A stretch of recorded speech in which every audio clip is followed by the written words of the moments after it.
You've been in Santa Barbara your entire life? Yeah, I was in Santa Barbara my entire life. And then when you were like 18? So I was 17. 17. And so yeah, I mean, I was doing Molly, acid, shrooms, coke, Xanax. Like every day?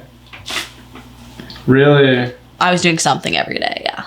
How is that like I feel like that would just get boring. Like being fucked up. It didn't, I mean, you get fried. You feel like shit. Like, after a while. What's fun? Like, what feels good about it? Like, why keep doing it every day? Because you just don't want to be actually present.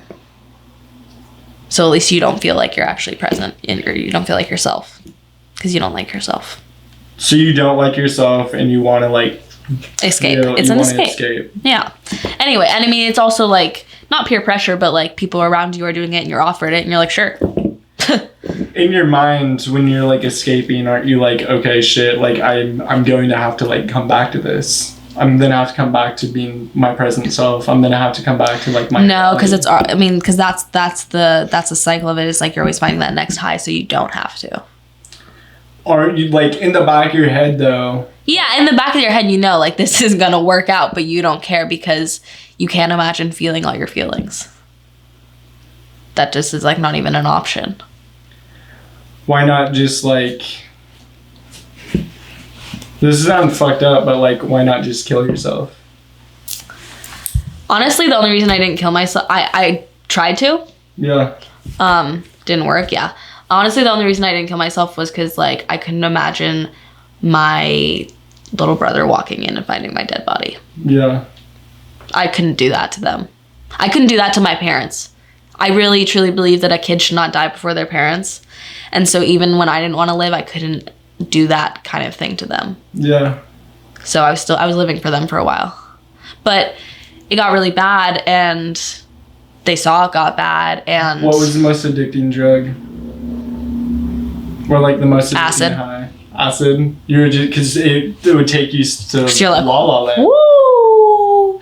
But I still have permanent brain damage because of it. Are you serious? Unfortunately so. It's really embarrassing, yeah. What do you mean? Permanent brain damage? So I see trails and everything. Like if I look at this wall right now, it's moving to me. Really? Unfortunately, yeah. And I can't learn new skills like I used to pick up. Like I can pick up things pretty. Nope, I cannot. My short-term memory is gone, and I get like these like I can't explain it other than like piercing. Like someone just stabbed your brain really fast. Just like randomly? Piercing, just like randomly. Or my ears will ring. Fuck, dude. I'm sorry. Yeah, no, I'm sorry about it too. Like, I did it to myself. I don't do that shit anymore, and I don't condone that shit because there's long-term effects, but like, I wasn't thinking about that. How long were you in this life cycle for? This was probably about 1.5 years. So 1.5 years of doing it every day? Pretty much. Not doing acid every day, but doing something every day. Smoking every day for sure, and drinking, but then probably adding in something into the mix at least every other day. I couldn't imagine you doing that every day. Like, right? You seem so focused up right now and, like, just here in the present and, like, not... Well, because I handled my shit, so now I'm enlightened or whatever the fuck. No, but I am super present now because I appreciate the present now.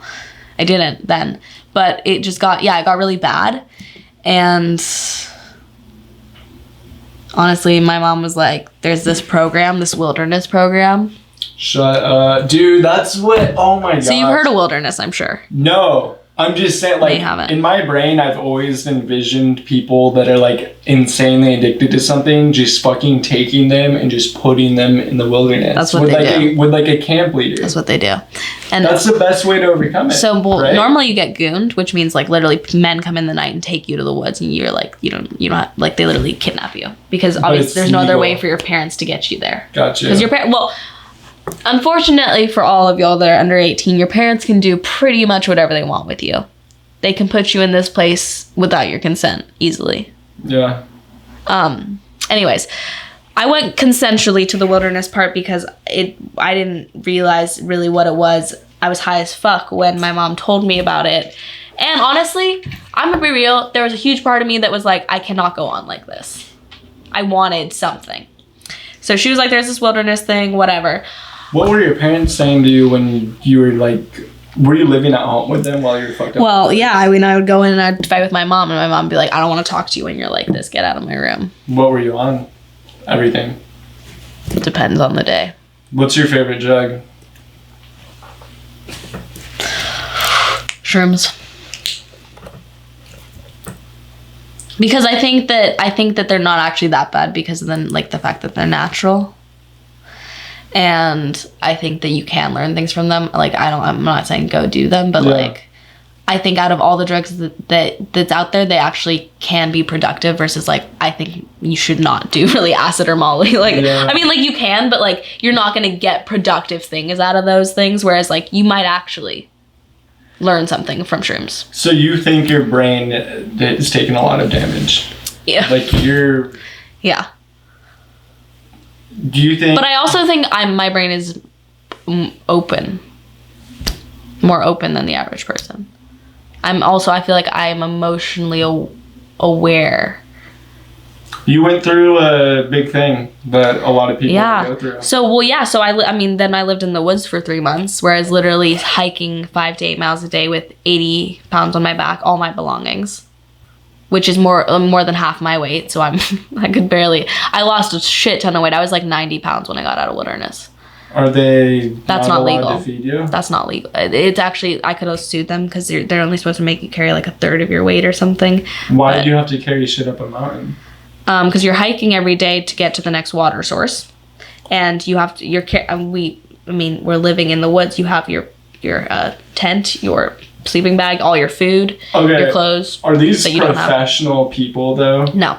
So you have a professional therapist that you see once a week, and there's professional whatever, but the staff that are with you day-to-day basis. Are they sober? The credentials, yeah, they're sober. The credentials they have to have, close to nothing. Close to nothing. I've looked into it, don't worry. Close to nothing. These people have close to nothing. I don't even think you need to have a college degree. Are they feeding you? Yeah, they're feeding us. Why were you 90 pounds? Because they made me carry more than I was legally supposed to count, and they weren't. Say I'm not carrying this bag, motherfucker?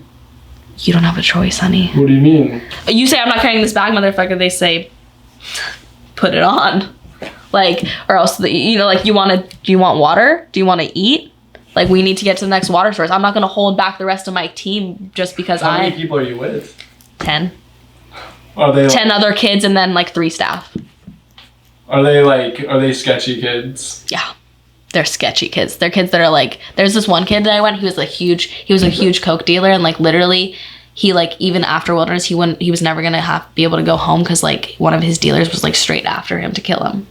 Jesus. So but yeah, so I lived in this, we did that, and then, I mean, I wanted to get out of it. I smashed my knee with a rock. Like, I tried to break my kneecap so I didn't have to hike.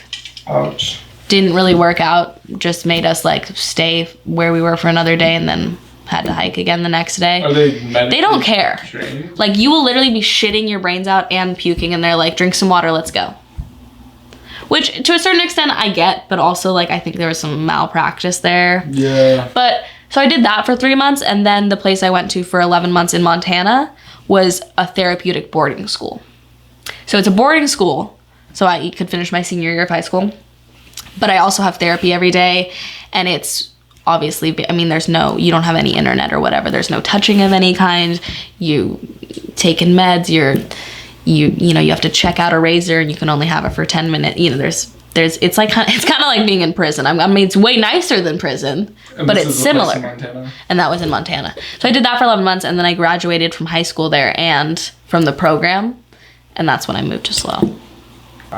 Did they say, okay, so after the wilderness thing, why didn't you go back to Santa Barbara? So, first of all, let me tell you, if you go to wilderness, if your parents try to send you to wilderness, you will not go home. They're going to tell you you might, you won't. No one goes home from wilderness. That's not a thing.